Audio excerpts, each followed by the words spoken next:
거룩하신 하나님 아버지, 크신 은혜를 감사합니다. 지난 3일간도 우리를 지키시고 인도하여 주셨다가 오늘 또 주의 몸된 교회로 모이게 하심을 감사합니다. 지난 3일간도 우리의 신앙은 많이 부족하였지만 하나님 앞에서 늘 부족한 것이 우리의 인생임을 깨닫게 하시고 이 시간을 통하여 하나님의 은혜를 사모하는 마음이 더욱 커지도록 하나님 역사하여 주시옵소서. 아버지 하나님, 우리가 조금씩 더 나아지는 신앙인이 되기를 원합니다.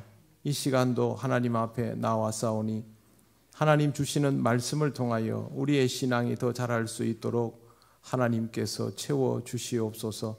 우리 모든 성도들의 삶이 주님 앞에서 견고하여지기를 원합니다. 세상에 어려운 일들도 많고 또 우리가 힘들어하는 것들도 많이 있지만 우리 스스로 하나님의 자녀인 것을 잊지 않게 하시고 우리의 삶의 모든 문제의 열쇠가 하나님께 있음을 깨닫게 하셔서 어려운 시기가 될 때마다, 힘든 일이 있을 때마다 더욱 하나님을 찾고 찾는 삶이 될 수 있도록 하나님, 우리 통영교회에 속한 모든 성도들 위에 하나님께서 영적인 각성의 은혜가 있도록 인도하여 주시옵소서. 아버지 하나님, 우리 모두를 늘 붙들어 주심을 감사합니다. 이 시간도 성령께서 하나 되게 하심을 통하여 함께 은혜 받을 수 있는 귀한 시간이 되기를 원합니다. 여러 가지 이유로 이 자리에 있지 못한 우리 믿음의 형제 자매들을 하나님 지켜주시기를 원합니다. 몸이 아픈 자에게는 치유와 회복의 역사가 있게 하시고 낙심한 자에게는 하나님의 위로와 또 지혜가 있도록 인도하여 주시옵소서. 하나님과 멀어진 심령이 있다면 하나님께서 다시 한번 부르시고 강권하여 주셔서 주님 앞에 나올 수밖에 없는 인생이 되도록 인도하여 주시옵소서. 늘 하나님의 은혜 속에 살아가는 우리 통영교회가 되게 하옵소서. 예수님 이름으로 기도드립니다. 아멘. 하나님 말씀 민수기 17장 1절에서 13절입니다.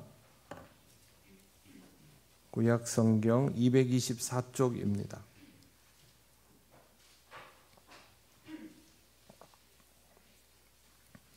민수기 17장 1절에서 13절 말씀 한 절씩 교독하겠습니다. 여호와께서 모세에게 말씀하여 이르시되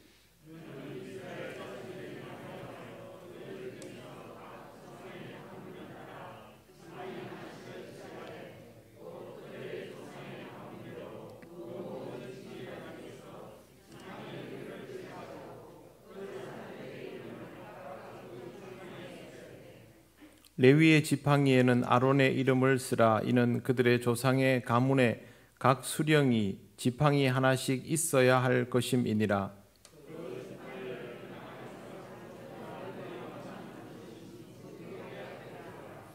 내가 택한 자의 지팡이에는 싹이 나리니 이것으로 이스라엘 자손이 너희에게 대하여 원망하는 말을 내 앞에서 그치게 하리라.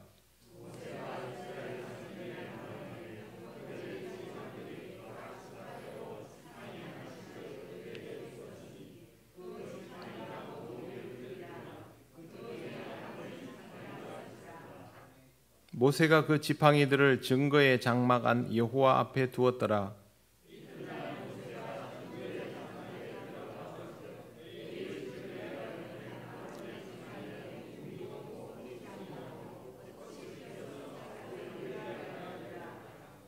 모세가 그 지팡이 전부를 여호와 앞에서 이스라엘 모든 자손에게로 가져오매 그들이 보고 각각 자기 지팡이를 집어 들었더라.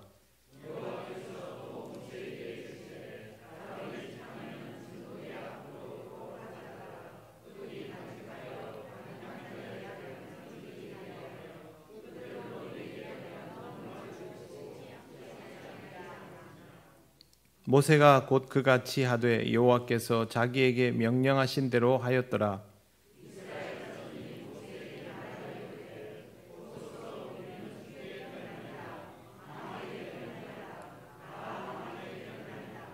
같이 읽겠습니다. 가까이 나아가는 자 곧 여호와의 성막에 가까이 나아가는 자마다 다 죽사오니 우리가 다 망하여야 하리이까. 아멘. 기도드리겠습니다. 하나님 감사합니다. 오늘도 주신 이 말씀을 우리가 함께 읽고 의미를 깊이 새겨보기 원합니다. 말씀 속에 하나님의 뜻을 보는 은혜가 있도록 전하고 듣는 우리 모두에게 역사하여 주옵소서. 예수님 이름으로 기도드립니다. 아멘. 네, 반갑습니다. 옆에 분들 인사하시겠습니다.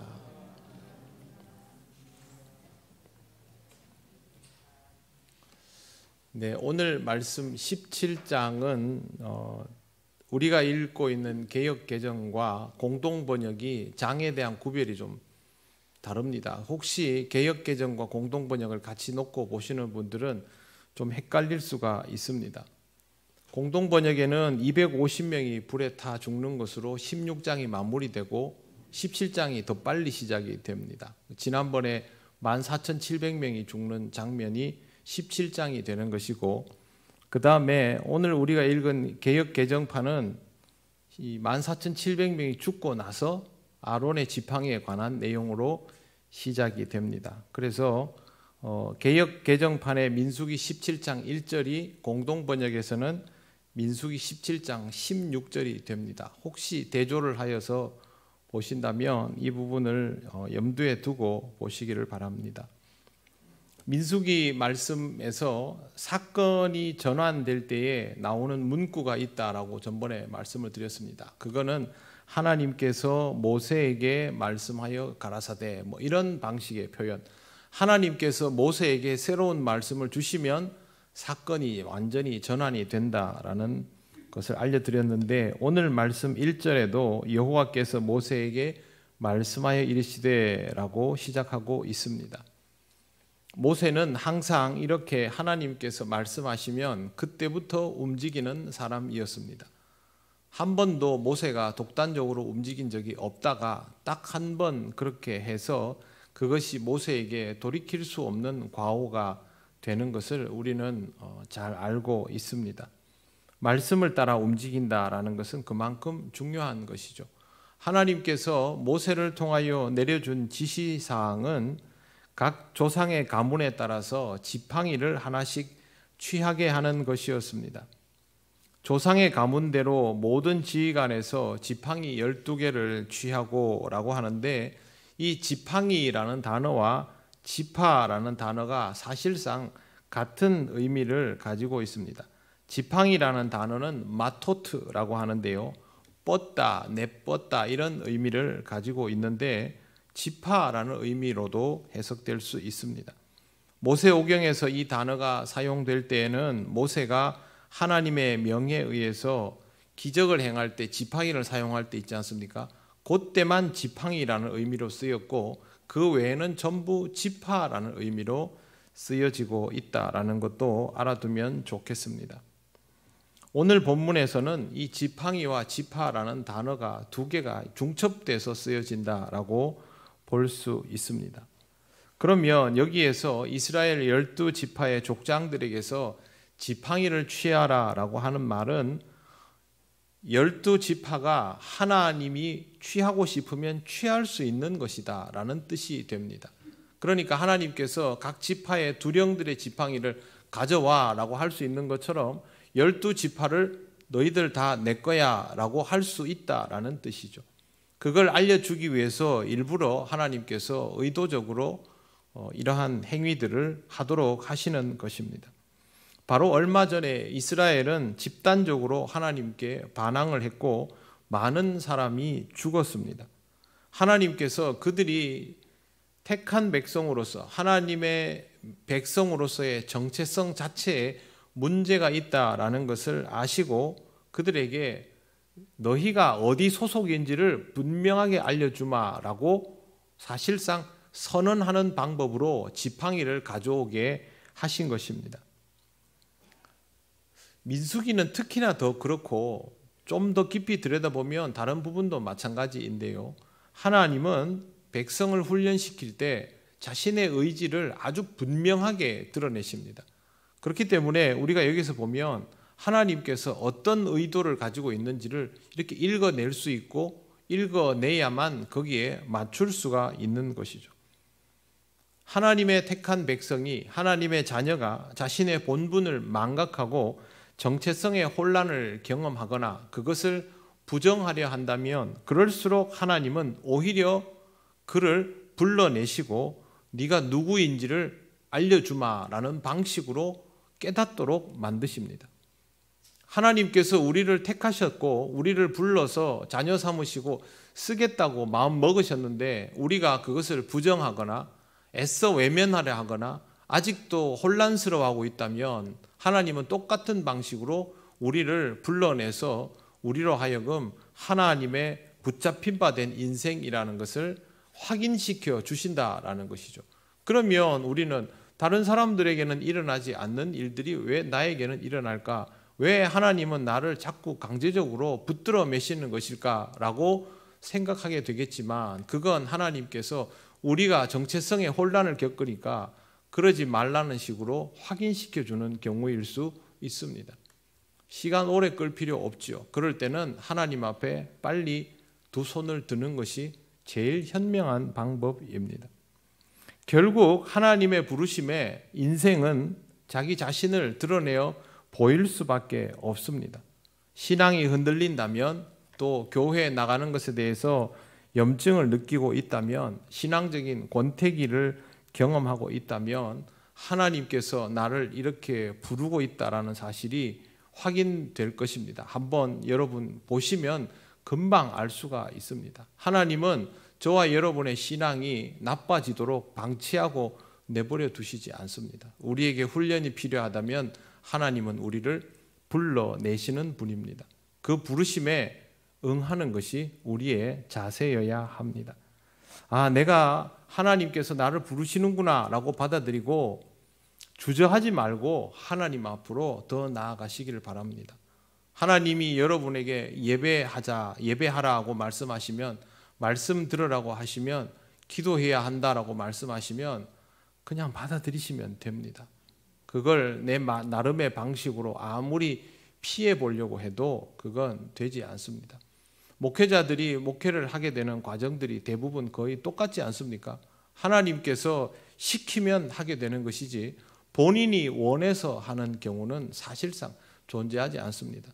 본인이 원했던 사람도 이런 어려운 시기들을 겪고 나서 하나님께 항복을 하고 제대로 목회의 길을 들어간다는 것을 우리가 많이도 본 것처럼 우리의 인생에도 그와 같은 일들이 얼마든지 일어나고 있다는 것을 알고 경험하시기를 바랍니다. 하나님께서 각 지파의 족장들이 그 이름을 개인 지팡이에 새기라고 하셨습니다. 그러면 각 지팡이마다 그 이름을 따로따로, 각 지파의 이제 시조이겠죠. 이름을 따로따로 새기라고 하신 것은 이스라엘 공동체가 하나이지만 각 지파별로 독립적인 공동체라는 것을 확인시키기 위해서 이렇게 하신 겁니다. 그러니까 너는 너의 이름을 쓰고 너는 너의 이름을 쓰고 라고 이렇게 하는 것은 시므온 지파는 시므온 지파대로, 레위는 레위대로, 르우벤은 르우벤대로, 이사갈은 이사갈대로 독립된 공동체여야 한다라는 것을 알려주시고 있는 것입니다.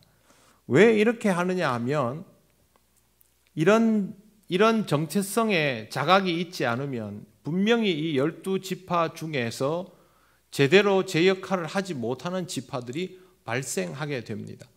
그러면 이스라엘이 가나안을 정복해 들어갈 때 최선을 다해서 자신의 소임을 감당하지 않고 소위 묻어가는 경우가 나오게 되는 것이죠. 그런데 약속의 땅은 그와 같은 방식으로는 절대 정복할 수가 없습니다. 하나님께서 전쟁을 하기도 한참 전에 회막을 중심으로 이스라엘의 진영을 구축해 주셨지 않습니까? 각 지파별로 각각의 위치들이 있고 역할들이 구별되어 있지 않습니까? 그 이유는 그 자리를 그 지파가 지켜야 하기 때문입니다. 전투에서도 마찬가지입니다. 동쪽 진영에, 서쪽 진영에, 남쪽에, 북쪽에 지켜야 할 자신들의 영역이 존재하는 것이죠. 그 중에 하나가 제구시를 못하면 이 공동체는 괴멸될 수밖에 없습니다. 그래서 독립적인 공동체도 전체 하나 속에서 각각의 소공동체도 독립성을 가지고 자기 역할을 하도록 하려고 각 지파의 족장의 이름을 그 대표 지팡이에다가 새기도록 만들었던 것입니다. 교회도 마찬가지입니다. 교회는 하나이지요. 그러나 뚜껑을 열어보면 교회 안에는 소그룹들이 존재합니다. 이 소그룹은 분리하고 당을 짓기 위한 그룹이 아닙니다.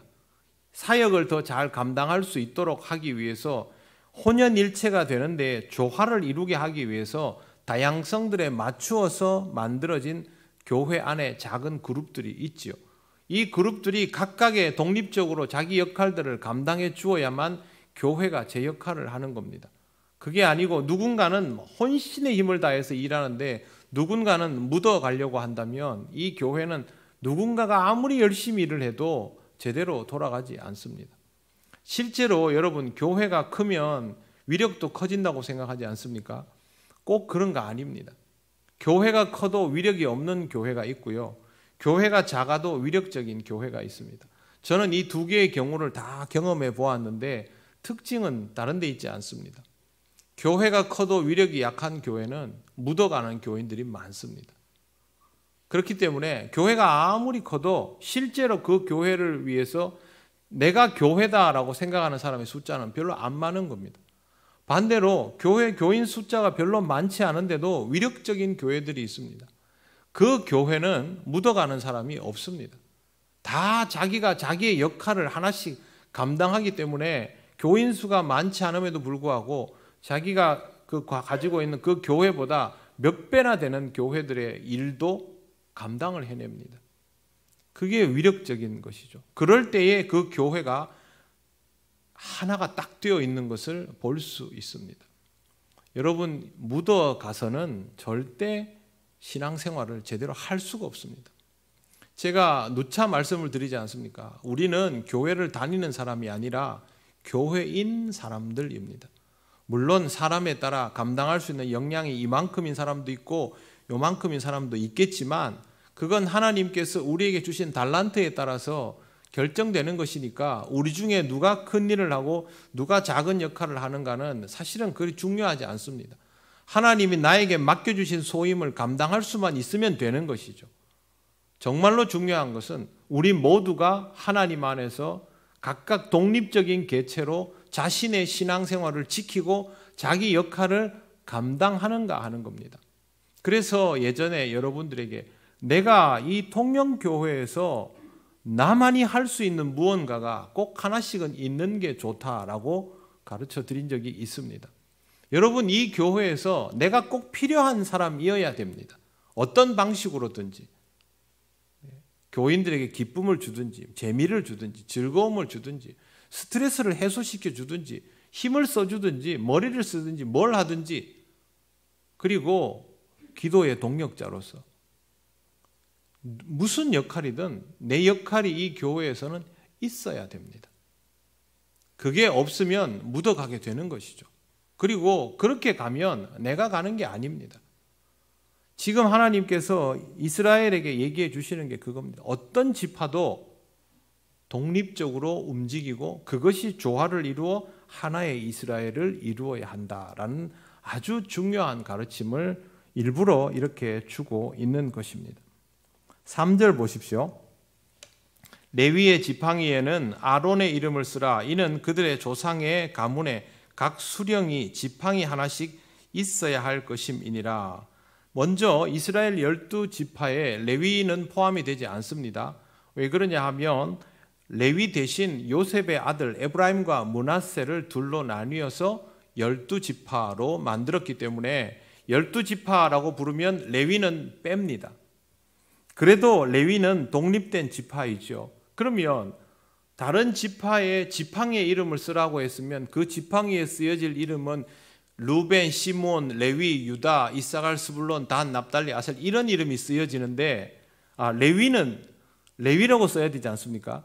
그런데 하나님께서 레위의 지팡이에는 아론의 이름을 쓰게 하고 있습니다. 왜 하나님께서 아론의 이름을 쓰게 하실까요? 이 지파가 가지고 있는 정체성의 출발이 레위가 아니라 아론이라서 그렇습니다. 시조는 레위가 맞죠. 그러나 그 전에 레위는 그냥 다른 지파 중에 하나에 불과했지만 아론은 제사장의 시작입니다. 이 지파는 다른 12지파와는 완전히 구별된 제사장의 지파이지 않습니까?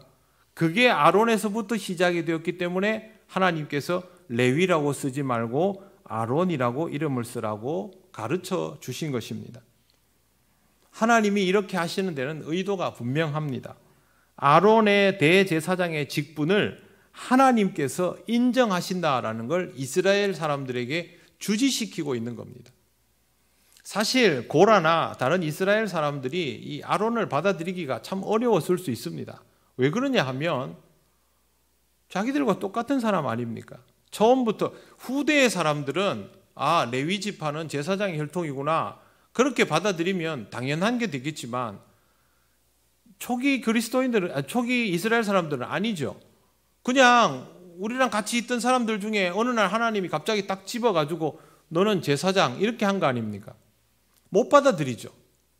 그러니까 하나님께서 받아들이라고 의도적으로 레위 지파의 지팡이에는 아론의 이름을 쓰라고 하신 겁니다. 도대체 무슨 이유로 하나님께서 아론을 딱 집어서 제사장으로 삼았을까? 그건 하나님 마음입니다. 이유 없습니다. 굳이 이유를 말하자면 모세를 돕기에 가장 좋은 자, 그게 이유이겠죠. 하나님의 종은 하나님이 세우시고 하나님이 인정하시면 그게 전부가 되는 겁니다. 이걸 하지 못하면, 이 부분을 받아들이지 못하면 이스라엘은 앞으로도 하나님과의 만남에 치명적인 문제가 발생하기 때문에 하나님께서 이 부분을 이번 참에 완전히 교통정리를 딱 해가지고 끝을 내겠다라고 하시며 지금 이 일을 하는 겁니다. 실제로 지팡이를 가져오라 하면서 지파의 소유권에 대해서 하나님의 주권적인 표시가 있지만 이 사건의 핵심은 이 주권적 표시에 있는 게 아니고 레위 지파의 지팡이의 이름을 아론이라고 쓰는 데에 이 사건의 핵심이 있습니다. 그만큼 하나님은 고라의 반역을 통해서 일어났던 일련의 상황들을 너무도 심각하게 받아들이고 이번에 확실하게 교통정리를 하고 개념을 잡아주겠다라고 마음을 먹으신 겁니다. 4절을 보십시오. 그 지팡이를 회막 안에서 내가 너희와 만나는 곳인 증거궤 앞에 두라.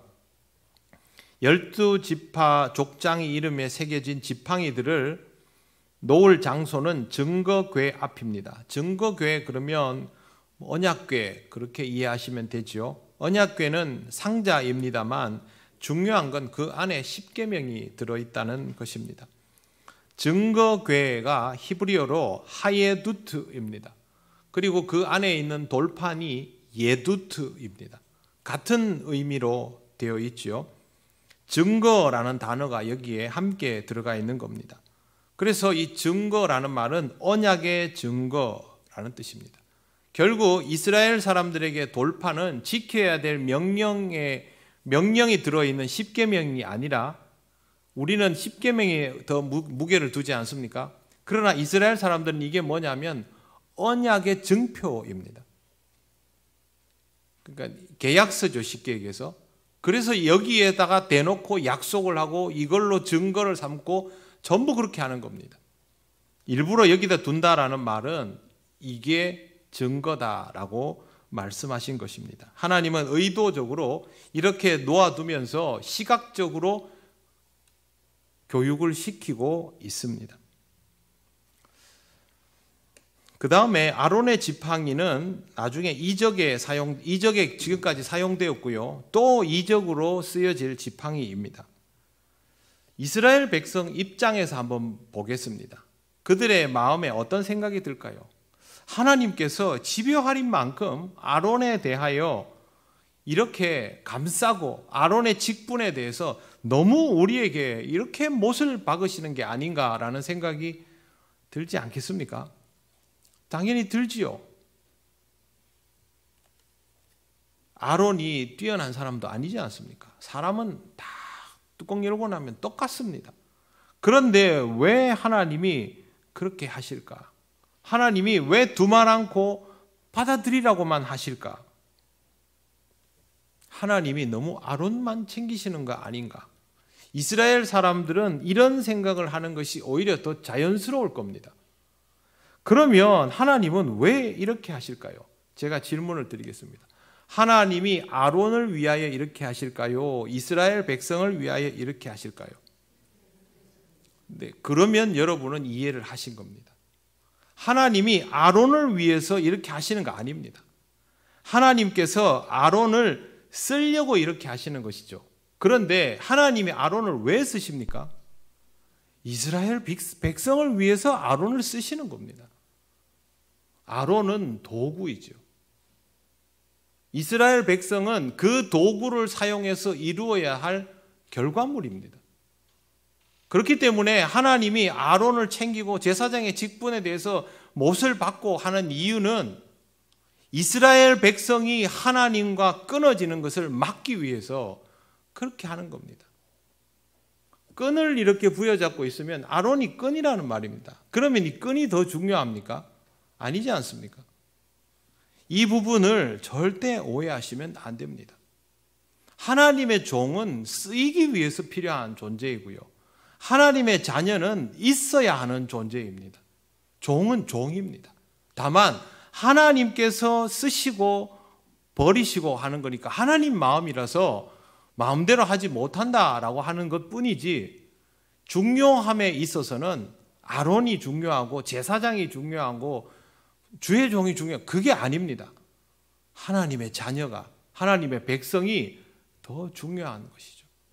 그래서 이 부분에 대해서 오해를 하기 시작하면 스스로 하나님에게서 멀어지기 시작합니다. 그걸 하지 말라고 하나님께서 이 끈을 든든하게 하고 있다라는 것을 잘 보십시오. 이걸 잘 봐야만 오해하지 않습니다. 하나님은 그 시대에서 아론의 필요성을 아주 분명하게 하십니다. 더 그렇게 하십니다. 이제 5절 보십시오. 내가 택한 자의 지팡이에는 싹이 나리니 이것으로 이스라엘 자손이 너희에게 대하여 원망하는 말을 내 앞에서 그치게 하리라. 상식적으로 지팡이에서는 싹이 나지 않습니다. 그런데 하나님께서 택한 자의 지팡이, 아론의 지팡이겠죠. 여기에서 싹이 나게 하셔서 하나님의 말씀이 살아있다는 것, 진실이라는 것을 확인시켜 주겠다라는 겁니다. 그런데 여기에 하나님의 의도가 무엇입니까? 5절 마지막에 보시면 이것으로 이스라엘 자손이 너희에게 대하여 원망하는 말을 내 앞에서 그치게 하리라. 이스라엘 백성이 아론의 문제로, 제사장의 문제로 자꾸 불평불만을 내놓는 일을 이번에 이 사건으로 내가 못을 박을 것이다. 아론의 지팡이에서 싹이 나면 내 뜻인 줄 알아라. 거기서 토달지 말아라. 이 말씀입니다. 하나님은 이스라엘이 이 문제에 관하여 하나님 앞에 토를 다는 것을 절대 용납하지 않겠다는 것입니다. 모세가 이스라엘 자손에게 하나님의 뜻을 전달을 했습니다. 그리고 지파의 지휘관들은 지팡이를 하나씩 모아서 모세에게 주었습니다. 그 중에는 아론의 지팡이도 있었고요. 모세는 이 지팡이들을 증거의 장막 안에 여호와 앞에, 즉 증거궤 앞에다 두었습니다. 그 다음 날 모세가 증거의 장막에 들어가 보니까 정말로 하나님이 말씀하신 그대로 아론의 지팡이에서 움이 돋고, 성경이 그렇게 되어 있습니다. 움이 돋고 순이 나고 꽃이 피어서 살구 열매가 맺혔다고 되어 있습니다. 뿌리도 없는 지팡이가 수분 공급도 없이 그것도 하룻밤 사이에 움이 돋고 순도 나고 꽃도 피고 열매가 맺히면 말이 안 되는 거죠. 이 중에 하나씩만 해도 다 기적입니다. 그렇죠? 근데 이게 하룻밤에 다 됐습니다. 하나님이 아니고서는 할 수 없는 일이 일어난 것입니다. 모세가 모든 지팡이를 이스라엘 자손들에게 가져왔고 그들은 각각 자신이 가져다 놓았던 지팡이를 집어들었습니다. 그 지팡이는 원래 그대로 다 똑같습니다. 그러나 아론의 지팡이는 살아 있었습니다. 그때 하나님께서 모세에게 아론의 지팡이만 증거궤 앞으로 도로 가지고 가서 간직하도록 만듭니다. 그래서 언약궤 안에, 증거궤 언약궤 안에 만나를 담은 항아리와 아론의 쌍난 지팡이가 그래서 같이 들어가게 된 것입니다. 10절 말씀 보십시오.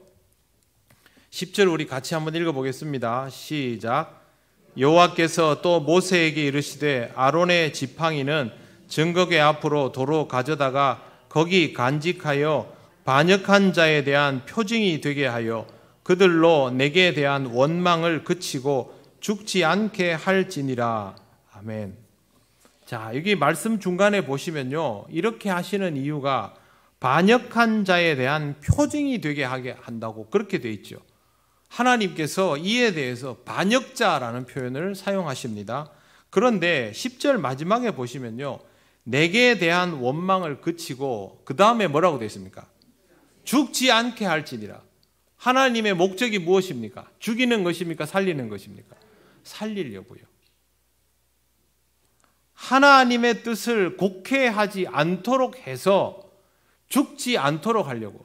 하나님의 뜻을 접을 수는 없기 때문에 하나님의 뜻에 반역하면 또 고라처럼 14,700명처럼 그렇게 죽게 되어 있습니다. 왜? 하나님은 공의로우시니까. 죄를 지으면 죄의 삭은 사망입니다. 그렇게 되지 않도록 하려고 하는 거죠. 여러분, 자식을 엄히 꾸짖어야 할 때가 있죠. 자식은 종아리를 맞으면 너무 아프고 사랑하는 부모에게 맞으면 마음도 아프고, 그렇지만 부모는 왜 그렇게 합니까? 내 자식이 나빠지지 않도록, 상하지 않도록, 나중에 어른 되어서 상하지 않도록 하려고 그렇게 하는 거 아닙니까? 그래서 지금 하나님께서 일부러 이렇게 하시는 것입니다. 아론의 지팡이가 증거궤 앞에 있는 이유는 반역의 경고이고 구원을 위한 경고입니다. 원망을 그치지 않으면 죽을 수밖에 없다는 것, 그리고 하나님은 살리려 하신다라는 것을 꼭 기억하시고 하나님 앞에 늘 순종하는 자로 살아갈 수 있는 우리가 되어야 합니다. 이 법칙은 지금 이 시대라고 해서 달라지는 법이 없습니다. 하나님은 불순종을 용납하시지를 않습니다.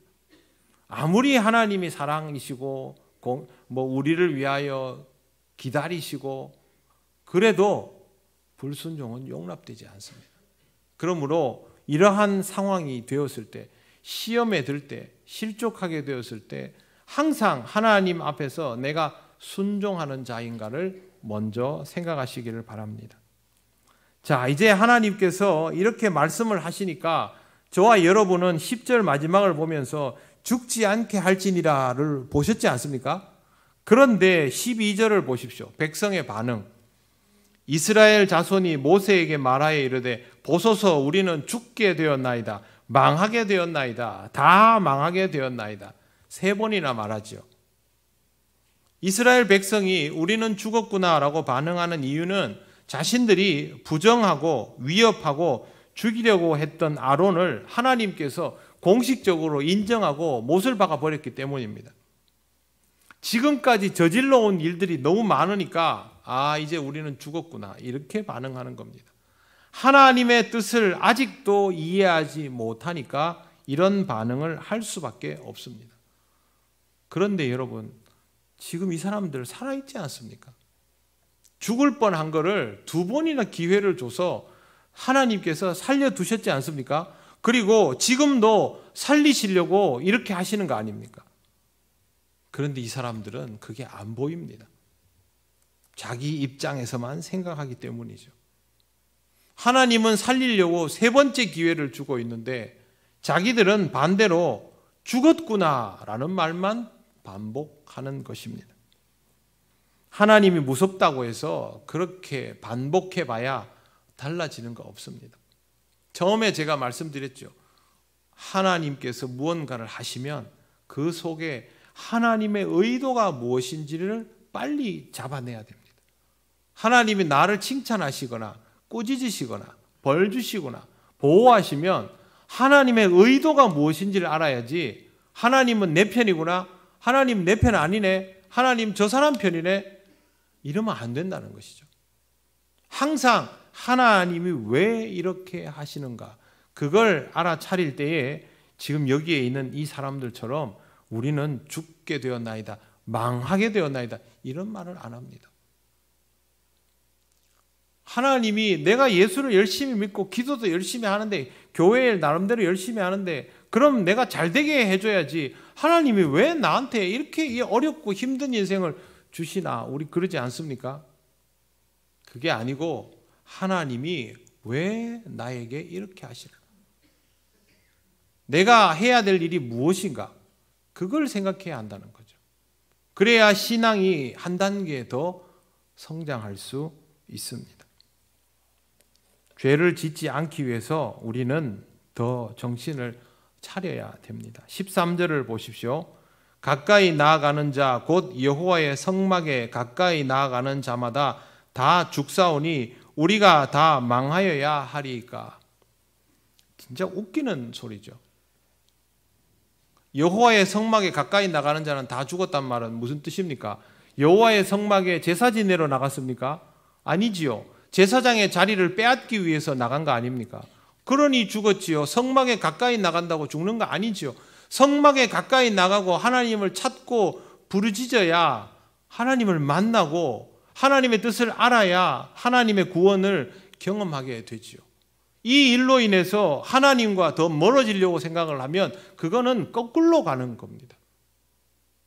내가 신앙생활을 하다 보니 내 인생이 더 번거롭고 힘들고 시련도 생기고 숙제거리도 많아지고, 그러면 거꾸로 가십니까?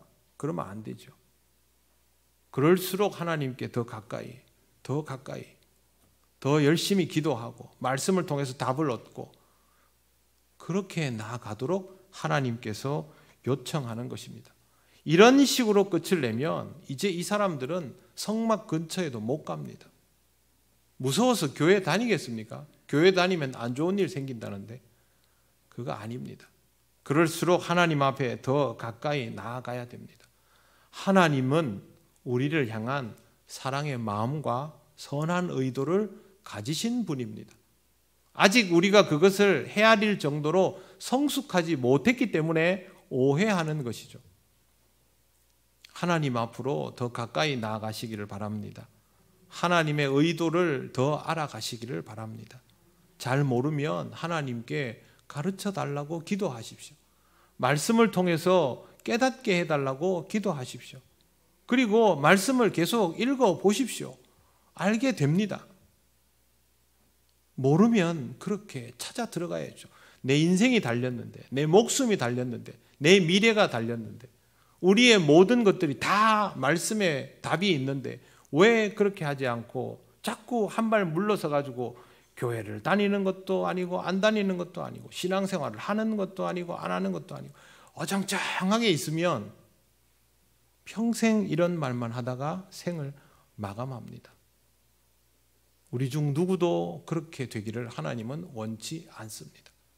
이 말씀을 보면서 너무 하나님은 무섭고 부담스럽다라고 받아들이지 마시고 하나님께서 살리려고 이런 시도도 하시는구나라는 그 마음을 잘 보시고 하나님께로 더욱 가까이 나아가시는 여러분 되시기를 바랍니다. 기도드리겠습니다. 하나님께 오늘 함께 기도드리겠습니다. 하나님 아버지, 하나님께로 더 가까이 나아가는 우리가 되기를 원합니다. 칭찬도 꾸지람도 시험도 연단도 무엇이든 하나님이 주시면 우리를 복되게 하는 길인 줄을 알고 하나님께 가까이 나가며 매달리는 우리들 되게 하여 주시옵소서. 다 같이 기도드리겠습니다. 아버지 하나님, 은혜를 감사합니다.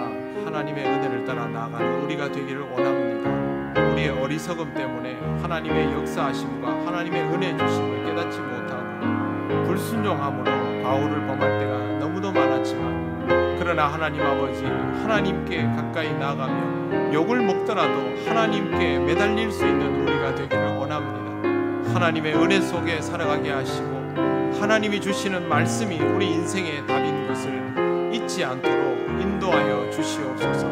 아버지 하나님께서 우리와 함께하여 주심을 통하여 하나님의 은혜가 우리 가운데 풍성하여짐을 믿습니다. 믿음으로 나아가는 우리들 되게 하여 주옵소서. 하나님 은혜를 감사합니다. 우리가 아직도 많이 부족하고 어리석어서 교회를 오래 다니는 것이 참 무색하게 하나님의 뜻에 반항하며 불순종할 때가 많음을 고백합니다. 우리 믿음이 조금 더 자랄 수 있도록 하나님 다시 한번 우리를 채근하여 주시고 하나님 뜻에 맞추어져 가는 심령이 되게 하옵소서. 하나님의 은혜로 복을 누리며 더 강건하여지고 하나님께서 기뻐하실 인생이 되기를 원합니다. 우리 위에 역사하여 주옵소서. 예수님 이름으로 기도드립니다. 아멘. 네, 오늘은 한 가지를 더 기도하려고 합니다. 다음 주 화요일부터 다니엘 기도회를 시작합니다. 우리 교회는 한 번도 아직 하지 않았지만 지금 우리나라에서 상당히 많은 교회들이 이 기도회를 하고 있습니다. 저는 인터넷을 통해서는 경험해 보았지만 교회에서 직접 하기는 저도 처음입니다. 다니엘 기도회는 인터넷에 검색해 보시면 3주간이죠. 새 1회 동안 좋은 강사님들이 나오셔서 말씀을 전하거나 간증을 하거나 합니다. 여러분들이 평소에는 접하기 어려운 분들의 하나님과 동행하는 그런 경험들, 그런 이야기들을 들으실 수 있을 겁니다. 여러분들에게는 은혜가 되는 귀한 시간이 되고요. 강사들을 3주간 한꺼번에 매일 한 분씩 만날 수 있고 또 그 말씀을 따라서 기도회가 이어지게 됩니다. 그러면 그 기도회에서 여러분들이 또 마음을 다하여 기도할 수 있습니다. 요즘은 세상이 좋아져서 라이브로 실시간으로 영상이 송출이 되기 때문에 여러분은 그냥 교회에 오시면 됩니다. 교회에 오시면 영상을 통해서 말씀을 듣고 기도하고 돌아가시면 되고요. 3주간은 우리 교회에서 주일에 드려지는 예배를 제외하고는 여기에다가 다 집중하기로 했습니다. 여러분들도 이 시간 동안 하나님께서 주시는 은혜가 있을 것으로 믿고 기도로 준비하고 또 나오셔서 함께 은혜를 누리는 시간이 되면 좋겠습니다. 먼저 우리의 마음이 준비되어 있어야 하지 않겠습니까? 그래서 오늘 이 시간 같이 기도하려고 합니다. 하나님, 이 다니엘 기도회를 통해서 우리에게 주실 말씀을 우리가 들을 수 있도록 우리 심령이 온전히 준비되고 열리게 하시고 이 기회를 통해서 하나님 앞에 더욱더 열린 마음으로 기도하고 하나님과 동행할 수 있는 귀한 시간이 되도록 우리 모두를 붙들어 주시고 인도하여 주시옵소서. 이 시간 다 같이 기도드리겠습니다. 아버지 하나님, 은혜를 감사합니다. 하나님께서 우리를 통하여 은혜 주시기를 원하고 이 시간을 통하여 하나님께서 말씀하여 주실 것을 믿습니다. 다니엘 기도회를 통해서 허락된 귀한 시간들, 아버지 하나님, 이 시간을 통하여 하나님 주시는 귀한 말씀, 하나님께서 역사하시는 그 경험들을 우리가 함께 나눌 수 있기를 원합니다. 아버지 하나님, 그 시간을 통하여 이 나라 이 민족의 모든 교회들이 같은 마음으로 기도하고 이 시대를 함께 고민하며 나아가길 원할 때에 아버지 하나님, 우리도 하나님 앞에 한 마음으로 기도하며 우리의 그동안 부족했던 것들을 하나님 앞에 다 내려놓고 기도하고 은혜를 누릴 수 있는 귀한 시간이 되기를 원합니다. 아버지 하나님, 우리가 일상의 무게들을 내려놓고 하나님 앞에 순전한 마음으로 주의 말씀을 들으며 기도하는 은혜의 시간이 되도록 인도하여 주옵소서. 아버지 하나님께서 우리를 위하여 예비하신 풍성한 은혜를 이 기간을 통하여 누리며 깨닫는 기쁨 또한 있기를 원하오니 성령님, 우리 통역교회 모든 성도들 위해 함께 하셔서 사모하는 마음으로 갈급한 심령으로 이 시간에 임하고 주님 주시는 풍성한 은혜를 누리게 하여 주시옵소서. 아버지 하나님, 우리와 함께 하셔서 우리에게 소중한 기회가 되도록 은혜의 시간이 되도록 역사하여 주시옵소서.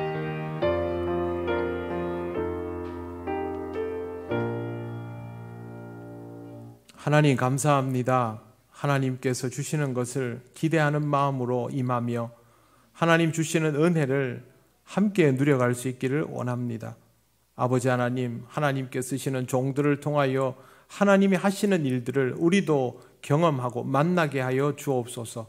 그들의 기도의 제목들이 우리의 기도의 제목들이 되게 하시고 우리가 감당해야 될 것들이 무엇인지를 깨닫는 은혜의 시간이 되게 하옵소서. 아버지 하나님, 이 기간을 통하여 하나님 앞에 기도하는 일들이 아버지 하나님 우리에게 더욱 온전하고 진실되게 일어나기를 원합니다. 우리의 영을 깨워 주셔서 하나님 앞에 온전히 아뢰고 주의 음성을 듣는 귀한 기회가 되게 하여 주옵소서. 예수님 이름으로 기도드립니다. 아멘.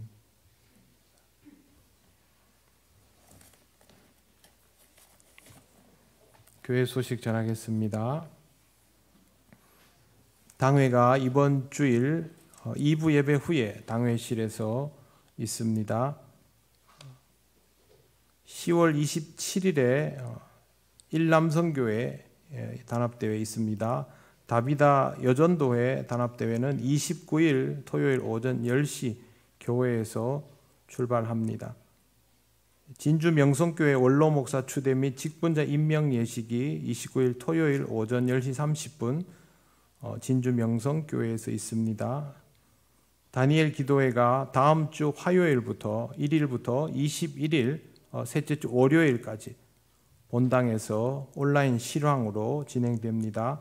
시간은 저녁 8시부터 10시까지이며 이 기간 동안은 모든 집회와 예배가 여기에 초점이 맞추어지고 새벽 기도는 개인적으로 기도하실 분들은 개인적으로 자유롭게 기도하시면 되겠습니다. 성탄절에 있을 성탄 축하 공연에 많이 참여해 주시기 바랍니다. 참여 원하는 기관, 가정, 개인은 박성용 안수집사님에게 신청하시고 준비하시기 바랍니다. 2023년 교회 달력에 상호 광고 실으실 분들은 사무실에 신청해 주시기 바랍니다. 요람 제작 안내 광고는 주보를 참조하시기를 바랍니다. 이제 우리가 다 같이 주님께서 가르치신 기도를 올려드립니다. 하늘에 계신 우리 아버지, 아버지의 이름을 거룩하게 하시며 아버지의 나라가 오게 하시며 아버지의 뜻이 하늘에서와 같이 땅에서도 이루어지게 하소서. 오늘 우리에게 일용할 양식을 주시고 우리가 우리에게 잘못한 사람을 용서하여 준 것 같이 우리 죄를 용서하여 주시고 우리를 시험에 빠지지 않게 하시고 악에서 구하소서. 나라와 권능과 영광이 영원히 아버지의 것입니다. 아멘.